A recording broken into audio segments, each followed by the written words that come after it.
And now it's time for Healing from Within with your host, Tony Valen.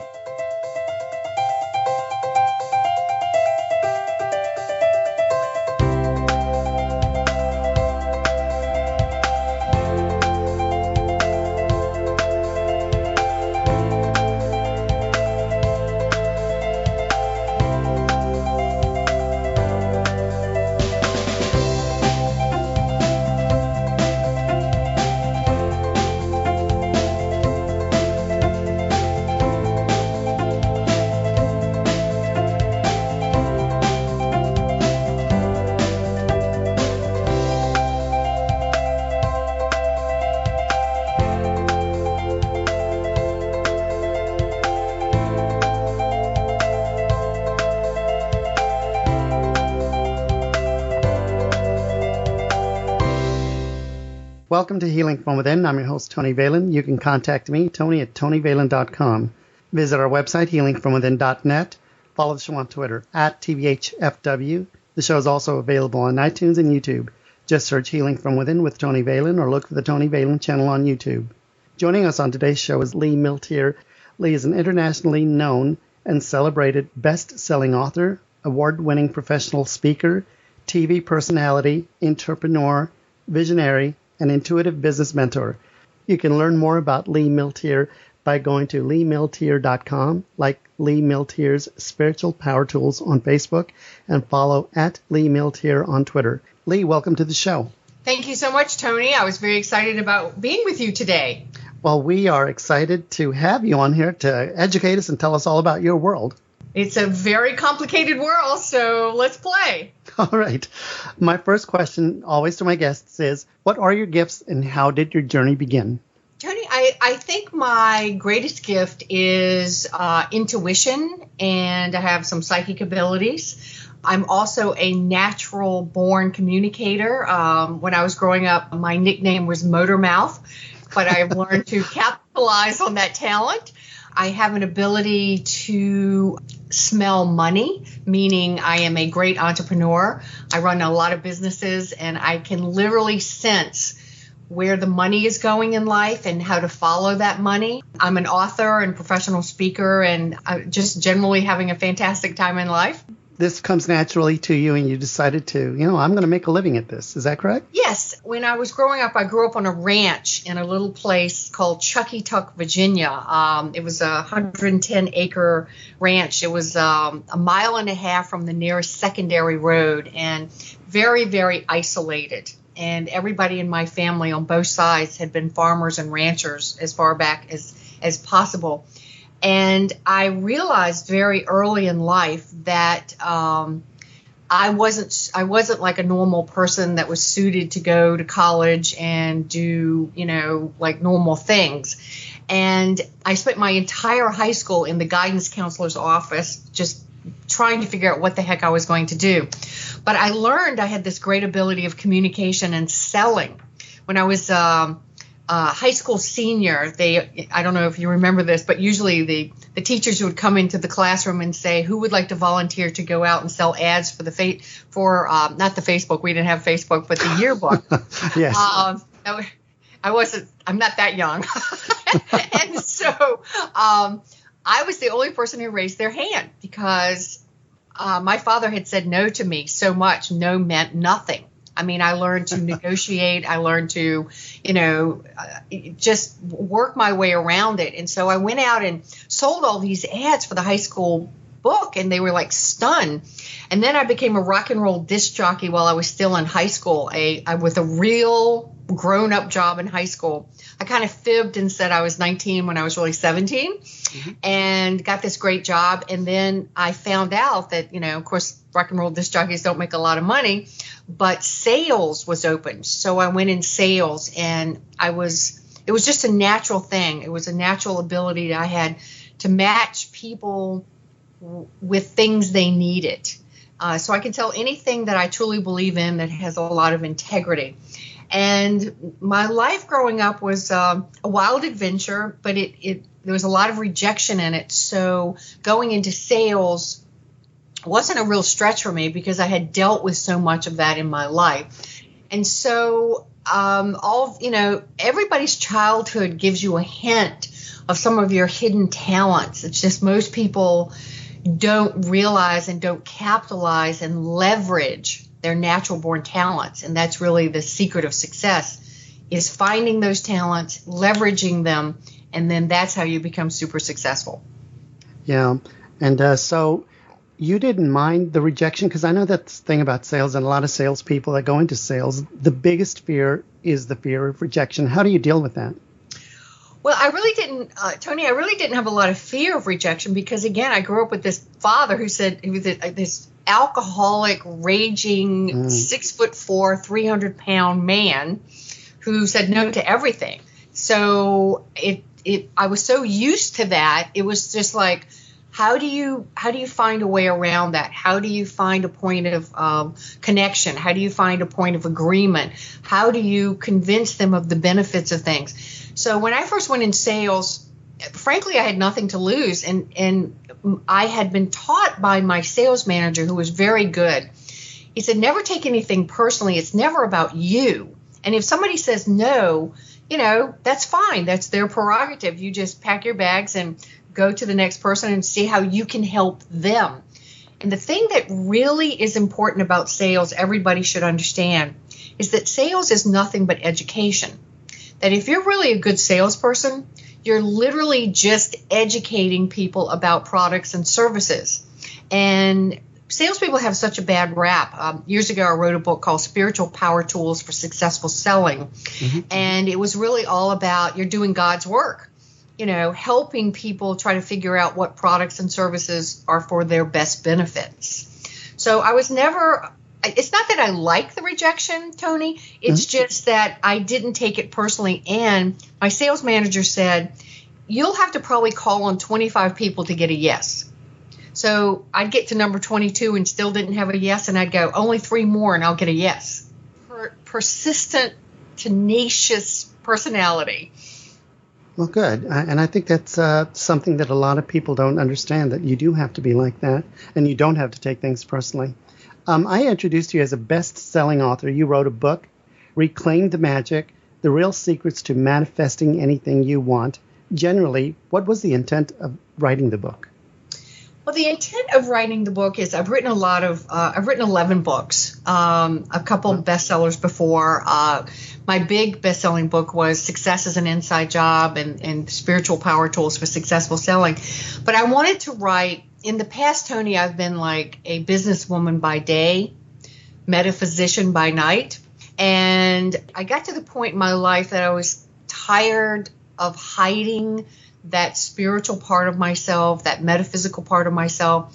And it seemed incongruent to be a communicator and not really showing my total authentic self. So in the book, Reclaim the Magic, the intent was to share with people the many wisdoms and universal secrets that I have personally learned and used that have allowed me to have this exceptional, extraordinary, successful career from a little place, in farm town, Chuckytuck, Virginia. And it was actually written about me by someone very famous recently that I was the least likely person to ever become really successful because I grew up in the middle of nowhere with no money, no role models, no real education, and nobody helping me.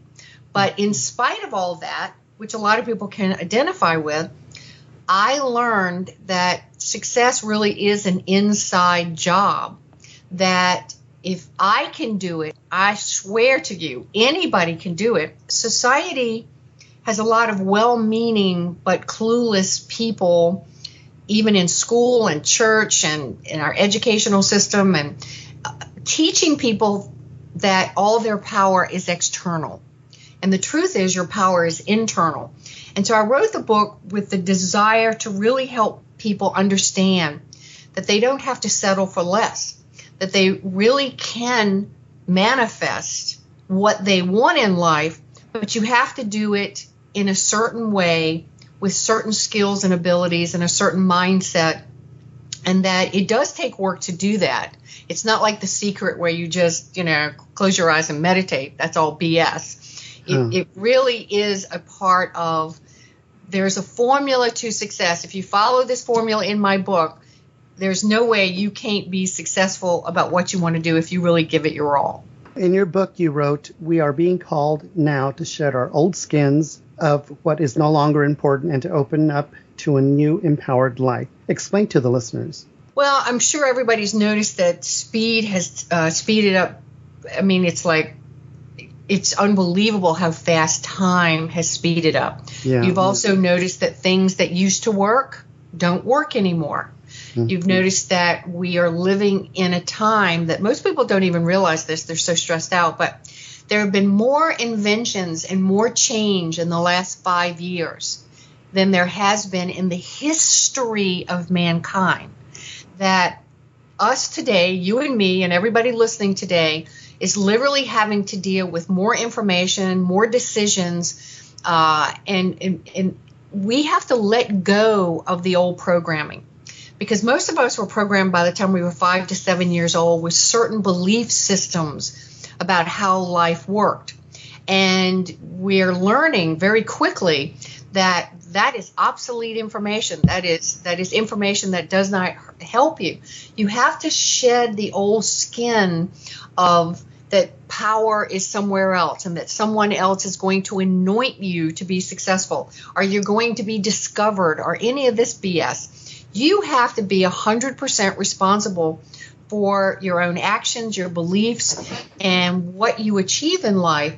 And that's how you have an empowered life, is that you have to let go of all this external garbage. You know, the old saying, garbage in, garbage out. Mm-hmm. It's time. It's almost as if our software is corrupted and we have viruses in our brain limiting us from really understanding our deep inner powers. And that's what really this book is about. Mm. Tell us about owning your own destiny. Well, I believe you have to own your own destiny, just as I was saying, because of the fact that, again, nobody's going to save you. The government's not going to save you. Your boss is not going to save you. The corporate America has totally betrayed, most people in this world. They've worked very hard, sacrificed their life to give to some corporations who frankly don't give a damn about them and will throw them out the window in a heartbeat. And your destiny is really determined by the caliber of information that you install into your own computer. And that we have 5 kinds of energy that you use every day. We have mental, physical, emotional, spiritual, and financial energy. And that is your currency. And how you spend that currency is going to determine what your destiny is. And so every day of my life, to create my destiny, there's a number of rituals and things that I do to make sure that I'm always loading into my life opportunities, potentials, new contacts, new things that is always generating money, generating, new relationships, generating new ideas. Because again, you literally have to scan the landscape of your reality every day and look for the opportunities. So like Tony, you are a talk show host. Mm-hmm. I'm sure every time you see a book or every time you see someone on a TV, you're mentally thinking, would that person be good for my show? Right? Right. Oh, yeah, exactly. And so, but a lot of people are passive in life. They're literally waiting for something external to happen. When I was growing up, my mother had this horrible saying, which she truly jokingly said, but, believed, I believe, said, if my ship came in, I would be at the bus station. Mm. And that would describe my parents a lot about how they looked at life. They had a belief that, they were kind of screwed from the beginning. Mm-hmm. And as a child watching this, I made a very clear, conscious decision. That's not going to be my life. I am an optimistic, excited, enthusiastic person. When there's downfalls and difficulties, I choose to learn from them, not let them defeat me. And also, I always ask myself, where can I capitalize on this? How could I, now that I've learned this lesson, because I'm a communicator and an author, how can I teach other people, how to learn this lesson without actually having to go through the lesson? So it's a very interesting, different mindset that you are creating your own destiny every day with your thoughts, your actions, your feelings. And if you can control the way that you use your energy, you will control everything around you. I mean, it'll help your relationships, your income, your career, just everything. Absolutely. So you think everything's interconnected based on the way you choose life? Absolutely. Everything is interconnected. There is no such things as coincidences. There's synchronicity. There is, people always say, oh, that was a coincidence. Really? If everything is connected, I don't believe in coincidences. I pay attention to those things. I think the universe is always giving you hints of you're on the right path or you're not on the right path. I'm a professional coach and I work with very high-end, I only work with top CEOs of businesses and usually multi-million-dollar businesses because I'm actually an intuitive business coach. Mm-hmm. And I always, say to them, your job is to be the visionary of your company. But the truth is, all of us have to be the visionary of our own life. Are we paying attention to when we have an idea or a project, are the doors opening for us?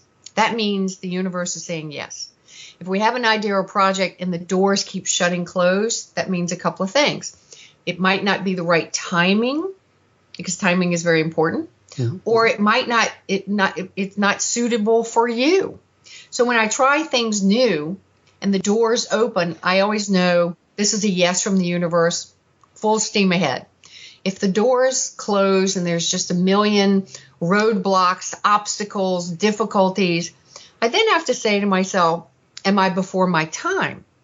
Is the timing wrong for me? And if it is, let me package all this up, put it in a plastic container that I can see in my office because I'm a high visual, and come and revisit this idea later.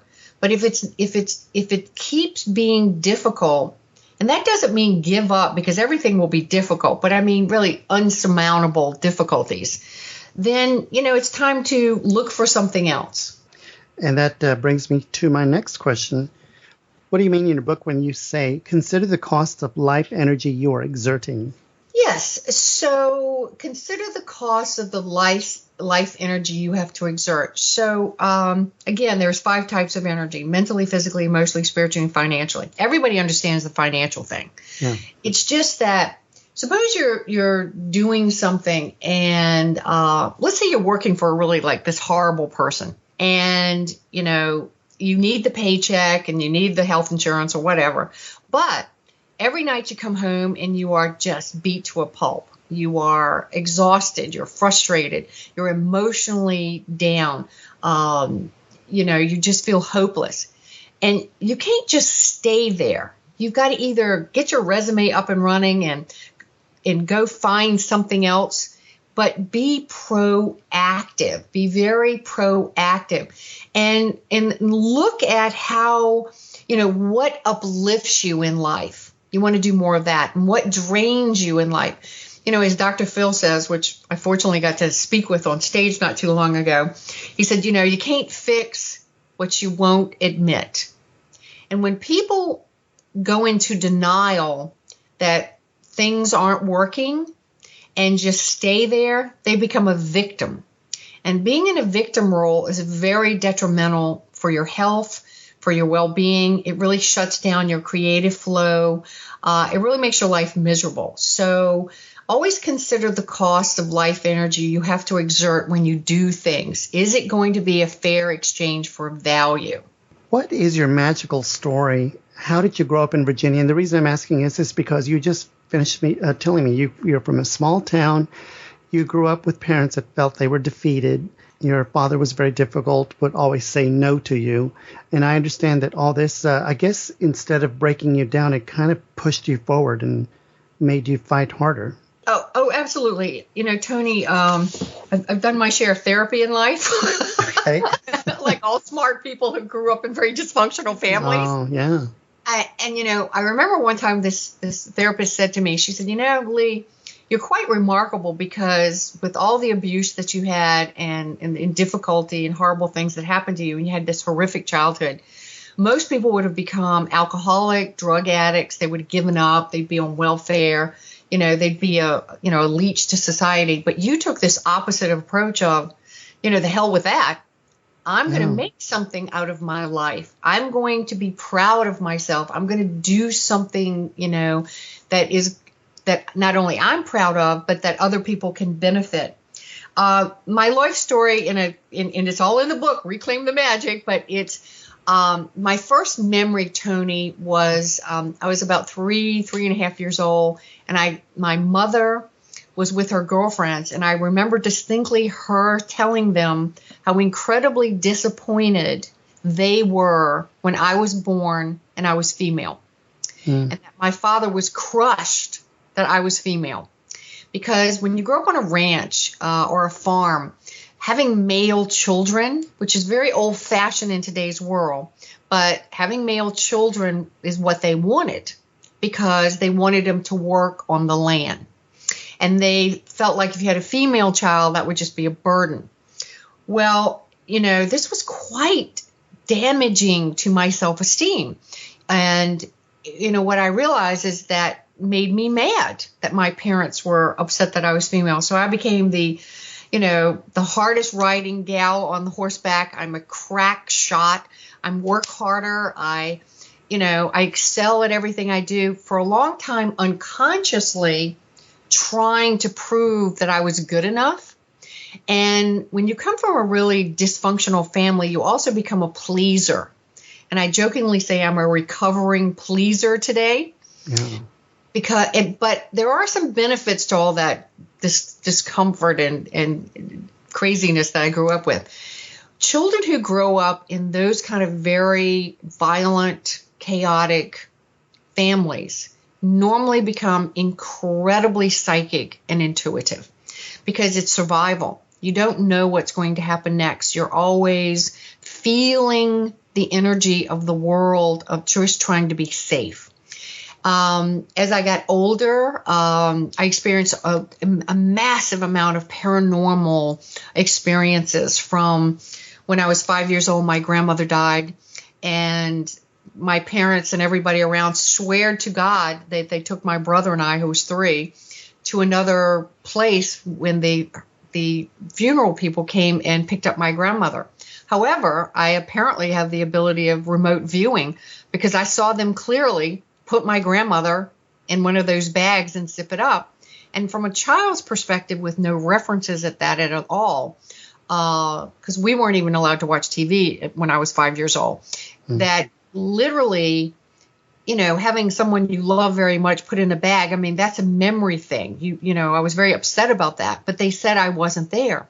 And then after my grandmother died, she actually visited me every night for 3 years. By the way, she never mentioned she was dead.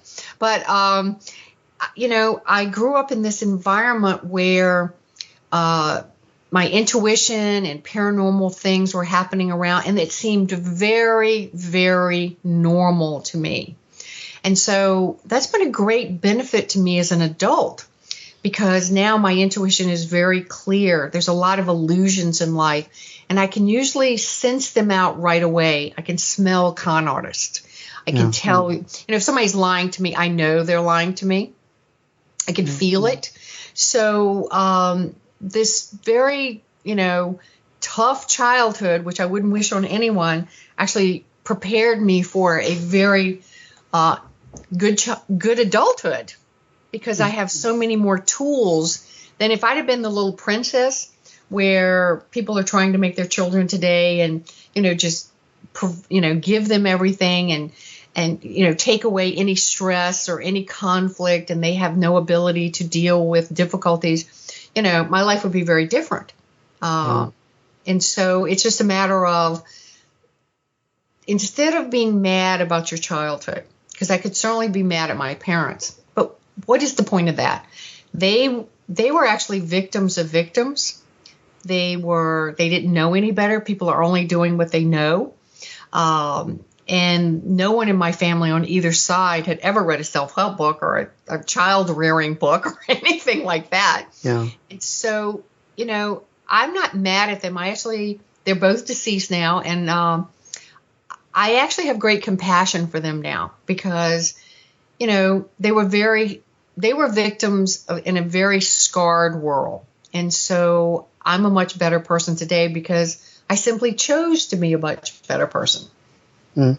Do you think your grandmother paid visits to you for 3 years as she was protecting you, or what was the messages you were getting from your grandmother?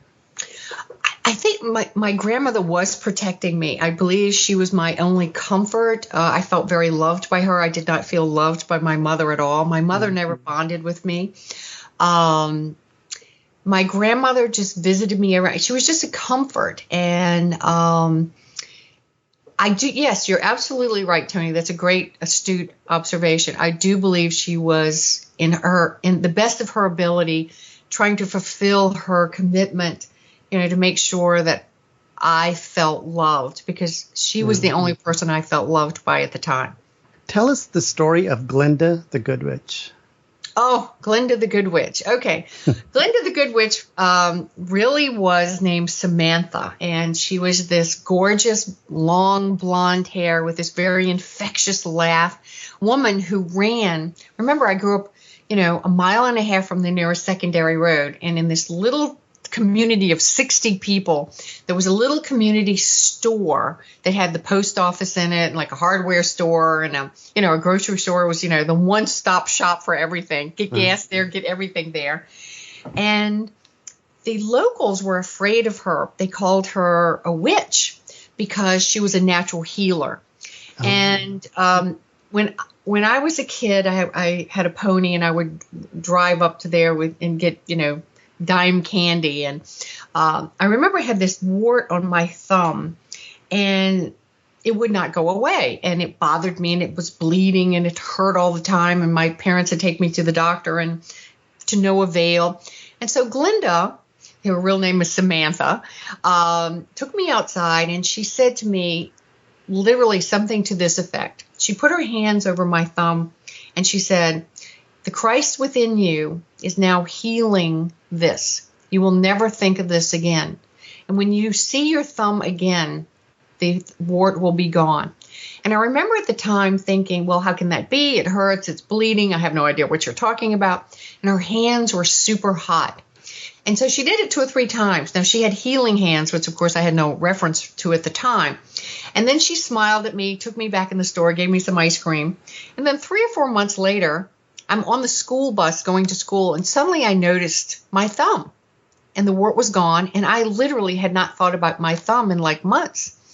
And from then on, I would do everything I could to get up to that store to hang around, Miss Samantha. And she told me wisdoms and things that were so far over my head at the time. But one of the things she got me to do, and she was, Tony, truly an earth angel, because she would talk to me at that young age as if I was an adult and I could understand her. But she got me journaling, and she would really insist that I would write things down. And so I would take my journal up there, and I had a little backpack on my pony, and every day I had my, she'd talk to me and I'd write it down. And she would say things like, understand people are doing the best they can for the most part, and you have to forgive them. Do not hold anger or grudges, because that energy will make you sick physically and poison your own mind and your own life. She also talked about how important it was that I always listen to the inside voice, my intuition, that gut feeling, and that just because grown-ups and other people told me things, that did not mean it was true, and that if I ever felt in danger, that no matter what people said, that I was to leave immediately. She also told me things like you can't change people, but you can decide how you can react to it. She said, I remember this clearly. I wrote down one time, she said, what you think you will become, which at the time was way over my head. What you feel you will attract, again, way over my head. And what you imagine you will create. Basically, what Samantha did, and she was a white witch, is definitely teach me metaphysical, universal spiritual information that it changed the destiny of my life. Because had I not had Miss Samantha to really step in and take a true interest in my development, she saw something in me nobody else saw. She saw potential. She saw this bright light, and she saw a child being abused. Mm-hmm. And she wanted to help. So I have to tell you that of my entire life of people who influenced me, Miss Samantha was truly my lifesaver. And I'm a believer in that things happen for a reason, and the path that your life goes on, and certain, even the smallest little things have an impact in your life, and you end up benefiting from it in the long run and learning from it. And I believe that's what you just talked about. Are those the life lessons you're talking about that Miss Samantha taught you? Absolutely. Yeah. And tell the listeners about when you were 12, the tough decision you had to make. Well, a few years after Miss Samantha appeared in my life, which was the highlight of my childhood, one day I went, we rode up to where she, the store, and she was packing to leave. She had sold the store and she was moving away. Now, this is long before internet and cell phones and all that. And she had my address, and she would write me and send me postcards and things like that. But, when you don't have a regular person encouraging you and loving you over a period of time, even all the good stuff kind of fades away a little. Yeah. Because we're always experiencing whatever environment. But my childhood became so horrific around the year 12 years old. I felt so unloved, and I was getting my ass kicked every day. Mm-hmm. I decided to kill myself.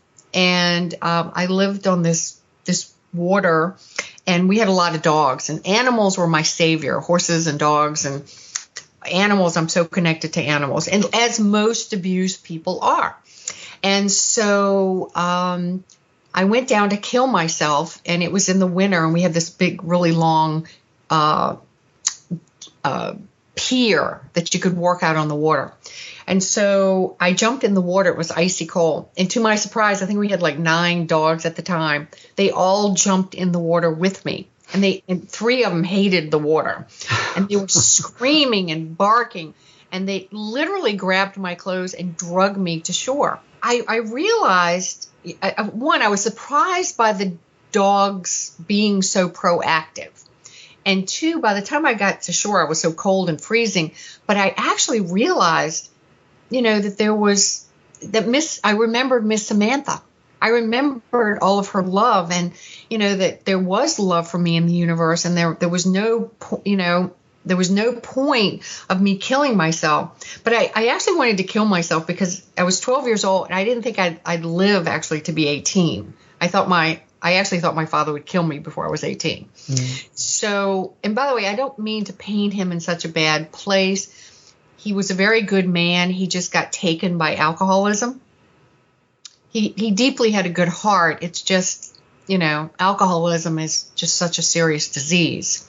Yeah. So, it was one of those things where, I just was going to check out. It just seemed like the right thing to do at the time. And I really am very disturbed by all the suicides of kids today. It's clearly that there's so much pain in the world, in their heart. They don't know what else to do, because I've experienced that. You just don't know what else to do. Tell us about the dark night of your soul. The dark night of my soul really was in my early 20s when I had gotten married. I finally found the love of my life. We had gotten married. We had a business. We were traveling. We were photographers.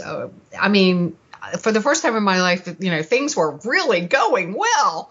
Mm-hmm. And my husband's great desire in life was to build a restaurant. And So anyway, the long and short of it is he's trying to build this restaurant on a piece of property that he owned, and he had to take away the parking from another restaurant. And the other restaurant owner who we took the parking from threatened to kill us in public and burn our house down. And my husband was this really big guy and didn't pay any attention to these, what he called empty threats. But on Christmas Eve, this other restaurant guy hired a hitman, came to my house and shot my husband in the face and killed him. Wow. And I was a photographer at the time, and I had just covered the Rolling Stones concert, and I had gone to my dark room, which is outside of my house, and the police said, had I been there, I would be dead. But I was outside of the house, and when I came home, the police were there. He was dead. My whole world absolutely ended because this was the love of my life. My life had actually just, was really going well. I was truly happy. And to have my husband murdered like that in our house, I literally could not even function. I couldn't even get out of the house for a year. If people hadn't brought me food, I would pretty much starve to death. But it was one of those things that I didn't consider committing suicide, but I had no ability to function. Yeah. And finally, people came to my house who really cared about me, and somebody said to me, Lee, there's a library, like 3 blocks from you. Just go to the library and nose around and, find something that interests you. And so I didn't do it, of course, because, you're in a bad mood. You want to stay in a bad mood. She actually came and drugged me over to the library one day, and she found this book. It was called something about rational living. And then, so I read this book, and for the next 9 months, I literally spent every day in the library. I read every book on metaphysics I could find, on self-help, on grief. Anyway, I kind of rebuilt my brain. I reoriented my thinking. And instead of continuing to collapse and be a victim and feel sorry for myself, I actually honored my husband who got murdered by creating a new person of myself.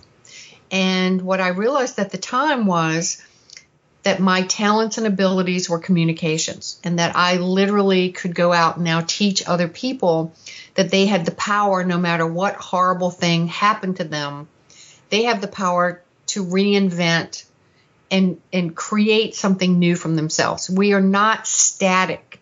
We are always changing. And we're like muscles. You're either strengthening your muscles every day or they're weakening every day.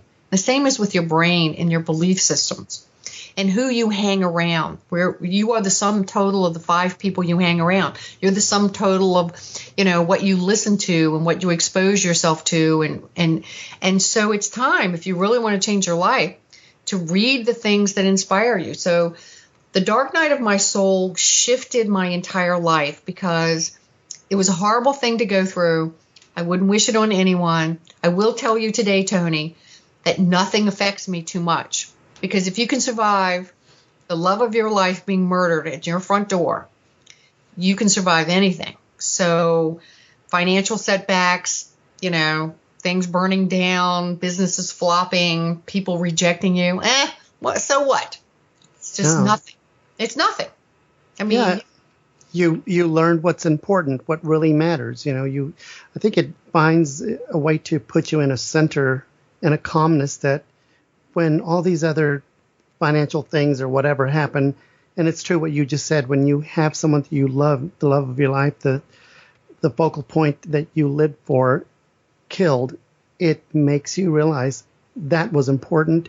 All this other crap I can deal with. Yeah, I mean, we just had I live here in Virginia Beach, Virginia. We just had what we call the perfect storm. Mm-hmm. We had this huge nor'easter for a week, and then we had this, hurricane coming. We didn't get a direct hit, but it was just, 75-mile-an-hour winds and torrential rain and flooding, and my house had some damage, and people are all whining about that, and I'm like, it can all be replaced. It's not a big deal. So what? There you go. Exactly. In the book, you talk about when the magic returned. What is the magic of the mind? Well, the magic for me, there is a difference in the magic of the mind. So let me just say, a lot of people always ask me, what do you mean by reclaim the magic? What is magic? Yeah. The magic really, Tony, to me, is connecting back to the invisible world of spirit. Because when we're children, we are like possibility thinkers. Did you know an average child laughs anywhere from 300 to 500 times a day? And an adult laughs about 12 times a day? Oh. And yeah. by the way, they're the happy adults. Yeah. That's right. And so magic is that wonder, that appreciation, that gratitude, that knowing that you're connected to something so wonderful beyond, what you're seeing right now. I'm a big believer in the invisible world. I've experienced it. I know it's there. I know there are earth angels. I know I have a spirit team. You can call them guardian angels, higher self.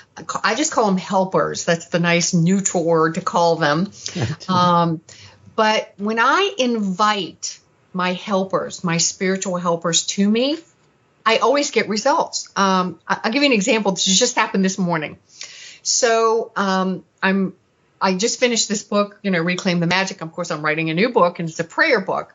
And there was a book that I'd been looking for, and I have a huge library. And there are places, everybody keeps, their favorite books or things that they want. And I'd go to all these places like 10 times this morning. I couldn't find it. And I'm scratching my head going, my gosh, that thing was in my hand this weekend. Where could it possibly be? And I kept going back next to my bed and looking in the same place, and it just wasn't there. Finally, I just looked up to this, kind of the heavens and said, okay, helpers, I sincerely need your help, because I do believe in that ask and you shall receive. Mm-hmm. And so I said, you've got to guide me to this book. I got a deadline. I need this book. And I just kept walking around. I went right back to my bed, and I pulled out this little magazine rack next to my bed. And sure enough, the book was behind. It had gone between the magazine rack and the bedstand. So you could have looked there 5,000 times. You'd have never seen it.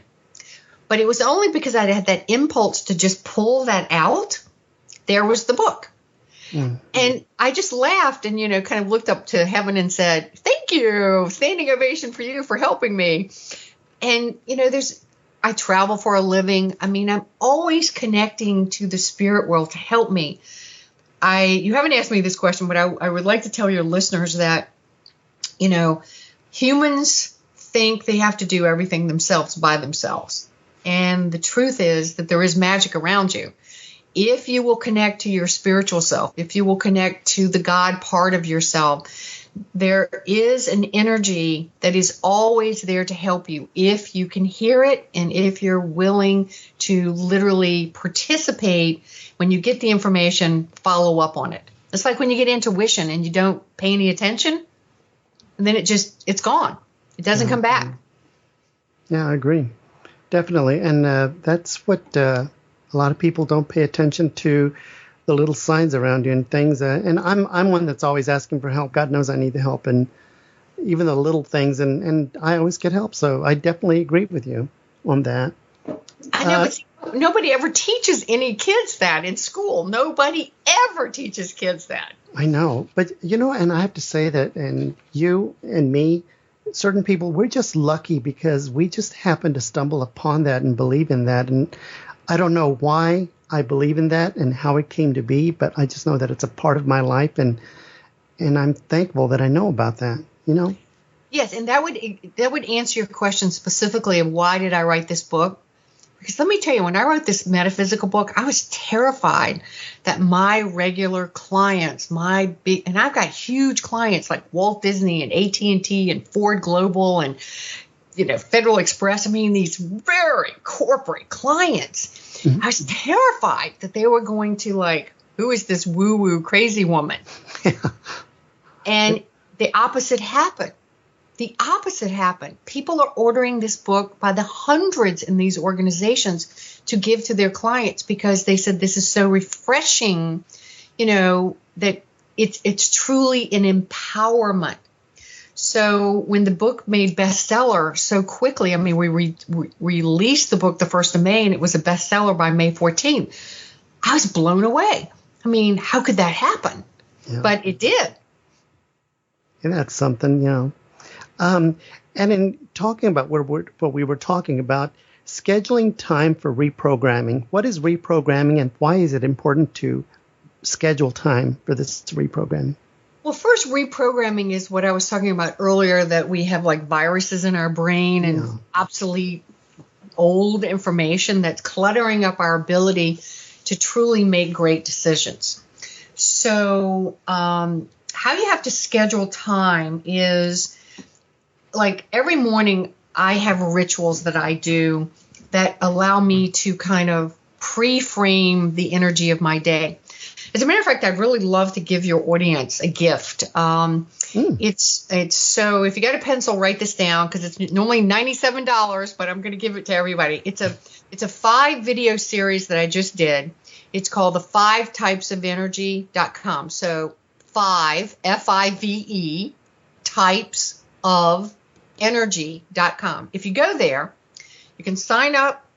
You'll get 5 short videos. They're like 15 minutes each, and they'll explain each type of energy. So mental energy, physical energy, financial energy, emotional energy, spiritual energy. All of those are explained, and it's very explanation of how you program your mind to utilize those energies in a very effective way that will benefit you with your relationships, with your business and everything. So 5typesofenergy.com. Go there and get that. And this will further our interview greatly, because they'll have so much more understanding of programming the mind. But whatever you think, good or bad, right or wrong, true or false, there are 4 volts of electrical chemical current that goes from your conscious mind to your subconscious mind, which imprints a groove in your brain. I'm not going to do the scientific. I'm going to do it very easy. That groove, when having enough repetition on it, turns into a reference. With enough repetition of that reference, it turns into a belief. So if you are constantly saying bad things about yourself, like, I'm not good at math, and you say, I'm not good at math, I'm not good at math, I'm not good at math, now you have just programmed your brain that you are not good at math. So every daggone time you have to do anything with math, you kind of freak up, you freeze, it's stressful, because your brain has been programmed and has this reference in it that you're not good at math. So you want to reprogram that and say to yourself, I am. By the way, that's the most powerful thing any human being can say, because anything after I am, it becomes law. And if you really study philosophy and metaphysics and even history of the Bible, anything a person says with the I am is a command into the universe. The word is the power. And so most people are always putting themselves down. I'm not good at this. I'm not good at that. So if you got up every day and analyze where you're programming yourself to fail and be weak and be not as the person you want to be, and then just do the opposite. I am good at this. And even though the first time you say this, and maybe the 20th time you say it, you'll go, this is BS. I'm just lying to myself. You just got to keep going and reprogram and create a different reference, which creates a different ability to make new decisions. In this book, I'm really building a better brain for people. I'm sharing with them how to take their brain and manifest what they want. The mind is the power. And to make sure I understand, so is there maybe I'm taking this too literally, but scheduling, is there a certain time of the day that we should do this reprogramming and affirmation, so to speak? Is it more effective at the beginning of the day, at the end of the day, or does it matter? For me personally, I like to, I'm a big believer in momentum. So I like to start my programming first thing in the morning. So my ritual is I go get myself a really good cup of coffee or I like really, really good coffee. And so I make myself this fantastic coffee. I go to my what I call my little private place where I meditate. Nobody bothers me. And I do something called scripting, which scripting is I write out my life, my day, my week, my month as I want it to be. And I project what that day is going to be. So, for example, I started off this morning with, and so it was, Lee Milteer had a fantastic day. She had great radio shows, and she was able to get another chapter in her prayer book done. And, I just talk about the day as if it had already happened. Mm-hmm. And what that does is it puts images in your brain of the good things that can happen. And so when you put that in your brain, that's called a reference. Now your brain searches to find things to match it. So if you think of law of attraction, so now your brain is looking for the good. Now, but if I got up in the morning and looked in the mirror and went, oh my gosh, another day, I don't feel like getting to work, I don't feel like doing this, and why do I have to do that? Man, that's a victim mentality, and you've just set your computer to look for the crap. Yeah. Look for the bad things. So now I've got this new thing. I'm writing about it right now, and it starts off, my scripting starts off with, wow, what fantastic things are happening. And then I just start listing all these things, like there's things in my life that I'm working on, like I have a farm that I want to sell and an office I want to sell. And so I just talk about it's already being sold. I just built a new house, and I spent a lot of time talking about, all the things in the new house and the colors and appliances I was going to get and what kind of furniture I was going to buy. And I'd write it in great detail. And all of that came true. I do it with my career. I'm projecting into the future these positive thoughts that then on paper I can refine. Everything becomes a natural progression. I expected to do extraordinary things because I told my brain I was doing it for so long.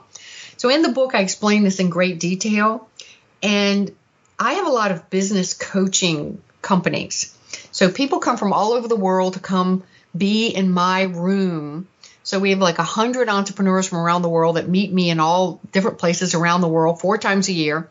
And we mastermind. And literally, it's all about people helping other people, refine and get better.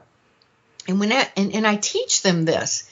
And so people who are very, very left brain, engineers, pilots, they're the most left brain people I can think of. Yeah. They're shocked when they use this process to see how much better and smoother life goes. Because again, we are co-creating with God.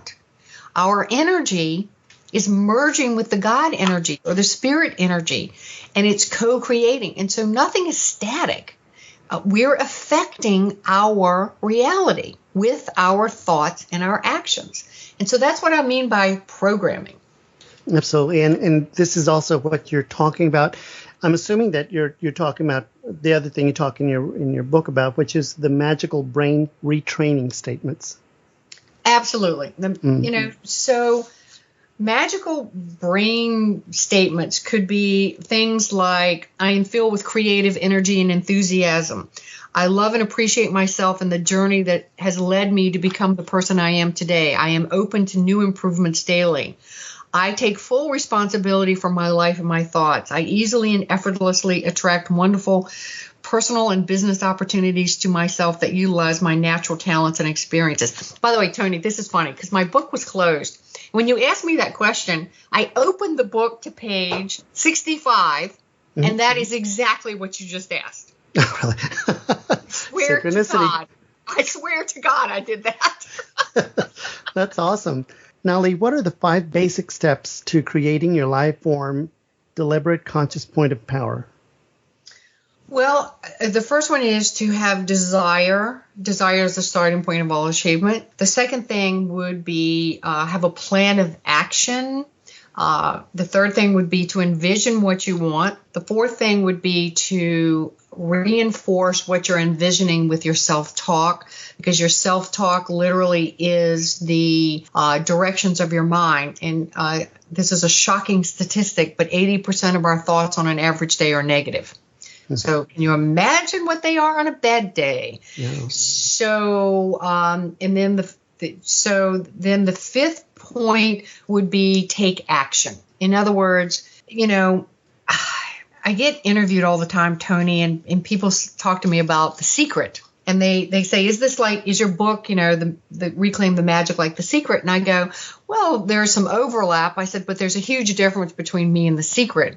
And the difference is the action. So in The Secret, they deliberately left out action because they were going to do Secret 2. And I know that because I know the producers. I just want to tell everybody that, the steps to creating your life from a deliberate, conscious point of view is that you can't want a new job and not create a resume and then send the resume out and go on interviews. They're not going to come beat on your door. You can't find Prince Charming hiding in your bathroom. That you have to take action. God helps those who help themselves, is my favorite saying. If the listeners want to purchase a copy of your book, Reclaim the Magic, The Real Secrets of Manifesting Anything You Want, how can they purchase a copy, and where do they go to purchase a copy? Well, you can go to Amazon.com. You can get it on a Kindle version, or you can get the hardback. You can go to my business website, which is just Milteer.com, and that's Milteer.com. And literally, my first name is Lee. If you Google me, I'm everywhere. It's easy to find me. We'll autograph the book. I'll autograph the book for you. My metaphysical site that I really want people to really visit is Milteer School of Wisdom.com. And we have courses on dealing with problems. And please, everybody, make sure you go get my gift, which was 5typesofenergy.com. And that's FIVE, 5typesofenergy.com. And again, this is $97. It's absolutely free because you're listening to Tony. I promise you, your life will be very enhanced. And if you have teenage kids or people in your family or even people who work for you, share with them this video. It'll shift the way that they see how they manifest and what they manifest in life. Thank you very much. In the last remaining minutes, what's next for Lee Milteer? So what's next for me? I'm writing, I have about 6 books. I have a brand new video series called The 12 Spiritual Solutions to Everyday Problems that I'm birthing right now. We're going to have I have a mystery school, and I'm having a big vision quest out in Sedona, Arizona in 2016. So if you go to Milteer.com and get on our mail list, I have a weekly e-zine called Spiritual Power Tools. And each week I give great advice and spiritual solutions to a lot of problems. And the courses and the appearances and things that I do will be there. And I'm also working on a television show in Canada. So life is exciting. How wonderful. Well, thank you so much for being on our show. We really do appreciate you. And you've been very interesting. And I'd love for you to come back and do a second show with us. Tony, you're fantastic. And, I've really appreciated working with you. And you've allowed me to be absolutely myself. And I love that. So anytime, I'm happy to show up. Our thanks to Lee Milteer. Lee is an internationally known and celebrated best author, award-winning professional speaker, TV personality, entrepreneur, visionary, and intuitive business mentor. She's also a Reiki healer, a shaman, and runs a Metaphysical Mystery School. Milteer School of Wisdom.com is the website. You can learn more about Lee Milteer by going to Milteer.com, like Lee Milteer's Spiritual Power Tools on Facebook, and follow her on Twitter at Lee Milteer. You are listening to Healing from Within with Tony Valen here on Blog Talk Radio, airing Monday through Friday, 6 p.m. Eastern, 5 p.m. Central. Visit our website, healingfromwithin.net. Contact me directly, Tony@TonyValen.com. Please follow the show on Twitter at TVHFW. The show is also available on iTunes and YouTube. Just search Healing from Within with Tony Valen or look for the Tony Valen channel on YouTube. Thank you so much, and love and light from all of us here at Healing from Within.